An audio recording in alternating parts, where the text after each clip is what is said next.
Est-ce que t'as déjà eu grave du mal à avancer ou reculer ton siège de voiture? Si oui, c'est sans doute parce que tu as oublié de remettre du liquide de siège. Et avant de te dire où en acheter, je vais t'expliquer pourquoi tu dois en remettre régulièrement, alors reste bien jusqu'à la fin pour tout comprendre. Déjà, ce qu'il faut que tu saches, c'est que les sièges modernes fonctionnent grâce à un mécanisme de rail télescopique assisté par fluide. Et c'est le liquide de siège qui permet de lubrifier les axes de guidage et d'assurer un mouvement fluide sur les rails de translation. Sans ce liquide, des dépôts microscopiques peuvent s'accumuler sur les rails, ce qui crée des points de friction. Résultat, ton siège se bloque, grince ou demande beaucoup trop de force pour bouger. Donc si jamais tu galères à avancer ou reculer ton siège, ou si tu entends des bruits étranges, c'est sûrement que ton réservoir de liquide de siège est vide. Et tu peux trouver ce genre de liquide dans des magasins comme Noroto, Feu Vert, Speedy et j'en passe. Et toi tu le savais? Dis-le moi en commentaire et tag une pote qui doit absolument savoir ça. Est-ce que un de tes clignotants s'est déjà mis à clignoter hyper rapidement? Si oui, c'est sans doute parce que tu as oublié de remettre du liquide de clignotant. Avant de te dire où en acheter, je vais t'expliquer pourquoi tu dois en remettre régulièrement. Alors reste bien jusqu'à la fin pour tout comprendre. Déjà, ce qu'il faut savoir, c'est que le liquide de clignotant est essentiel pour maintenir l'intégrité électroluminescente des ampoules. Avec le temps, l'exposition thermique cause une dégradation de sa viscosité et de sa conductivité. Cela entraîne une diminution de l'efficacité lumineuse, rendant les clignotants moins visibles. De plus, des microparticules et des résidus peuvent obstruer le circuit, provoquant un clignotement irrégulier ou une panne complète. Je suis sûr que ça t'est déjà arrivé. Tu sais là, ton clignotant qui fait... En changeant régulièrement le liquide, tu assures un fonctionnement optimal de tes clignotants, garantissant ta sécurité routière. Et tu peux trouver ce liquide dans des magasins comme Noroto, Feu Vert, Speedy, AD et j'en passe. Et de mémoire, il est souvent rangé à côté des boîtes à étincelles et des sachets de compression. Et toi tu le savais? Dis-le moi en commentaire. Et tag une pote qui a besoin de changer son liquide de clignotant. Est-ce que tu as pensé à changer tes plaquettes de frein moteur? Je suis sûr que non. Pourtant, c'est comme les plaquettes de frein tout court. Il faut les changer régulièrement. Cela est dû au fait que la chaleur générée par le freinage provoque des altérations microstructurales et des contraintes thermomécaniques cycliques au sein des engrenages et du vilebrequin, entraînant des fissures et une dégradation progressive. Les particules d'usure et les interactions tribologiques avec le water cooling du moteur contribuent également à réduire l'épaisseur des plaquettes, nécessitant leur remplacement périodique. Et si tu te demandes comment savoir si tes plaquettes de frein sont usées, elles le sont généralement quand tes freinages deviennent moins efficaces et que tu dois appuyer un peu plus fort sur la pédale pour ralentir. Et quand tes plaquettes de frein moteur sont vraiment usées, tu verras le petit icône rond frein s'allumer en rouge lorsque tu démarres ta voiture. Et là je te conseille vraiment d'aller voir un garagiste. D'ailleurs, comment il fait pour les remplacer? Il commence par désengager le vilebrequin et les engrenages associés pour accéder au compartiment de freinage moteur. Les nouvelles plaquettes sont ensuite insérées en alignant correctement les surfaces de friction. Et enfin, le système est purgé. Et toi tu le savais? Dis-le moi en commentaire.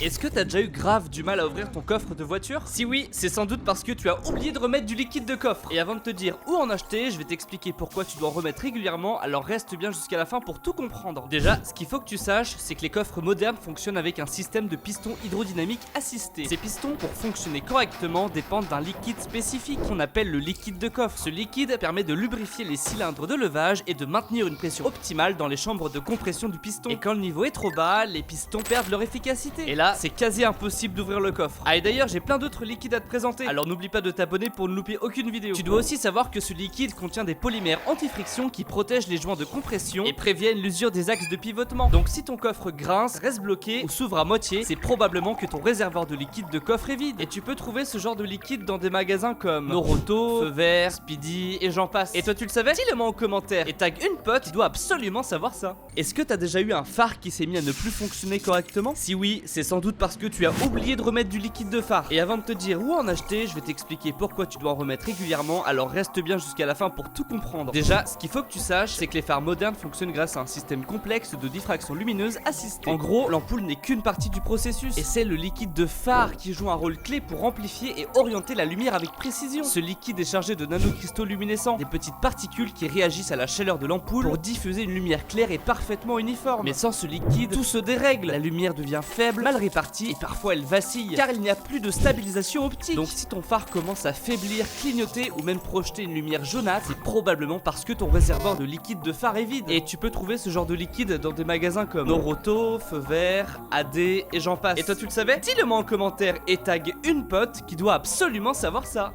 Est-ce que t'as déjà eu grave du mal à ouvrir ta portière de voiture? Si oui, c'est sans doute parce que tu as oublié de remettre du liquide de portière. Avant de te dire où en acheter, je vais t'expliquer pourquoi tu dois en remettre régulièrement, alors reste bien jusqu'à la fin pour tout comprendre. Déjà, ce qu'il faut que tu saches, c'est que les portières modernes sont équipées d'un système de flux hydraulique contrôlé. En gros, ce liquide permet de lubrifier les charnières dynamiques et de stabiliser la pression dans les chambres d'amortissement latérales. Quand tu oublies de faire le plein de liquide de portière, des dépôts microscopiques se forment sur les axes de rotation. Résultat, ça bloque, ça grince et ça peut même provoquer une usure prématurée, des gaines de friction interne. Et ce n'est pas tout. Tu dois absolument savoir que ce genre de liquide contient aussi des additifs antistatiques qui empêchent les frottements électrostatiques entre les joints de ta portière et la carrosserie. C'est pour ça que parfois quand tu touches ta portière, tu prends une décharge car tu as oublié de refaire le plein. Et tu peux trouver ce genre de liquide dans des magasins comme Noroto, Feu Vert, Speedy et j'en passe. Et toi tu le savais? Dis-le moi en commentaire et tag une pote qui doit absolument savoir ça.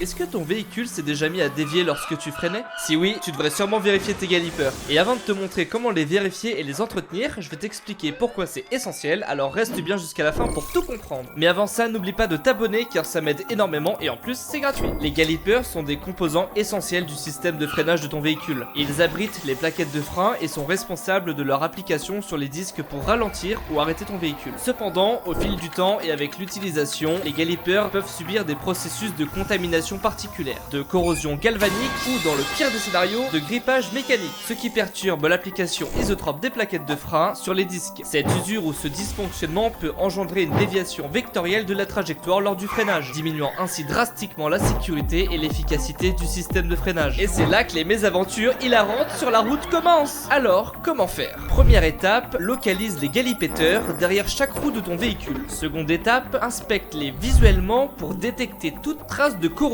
de fuite de liquide de frein ou de plaquettes usées. Et troisième étape, nettoie et lubrifie les points de contact des galipeurs pour garantir une mobilité optimale. Si nécessaire, remplace les galipeurs défectueux par des neufs. Tu peux trouver des galipeurs et les outils nécessaires pour leur entretien dans des magasins spécialisés en pièces automobiles comme Noroto, Feu Vert la Patte de l'expert, Auto Leclerc, Oscaro et j'en passe. Mais par contre, si tu comptais te rendre dans ton garage préféré, de mémoire, je crois que les galipeurs ne sont pas garantis. Donc un conseil, tu devrais faire attention. Et toi tu le savais? Dis-le moi en commentaire. Et tag une pote qui doit faire vérifier ses galipéteurs.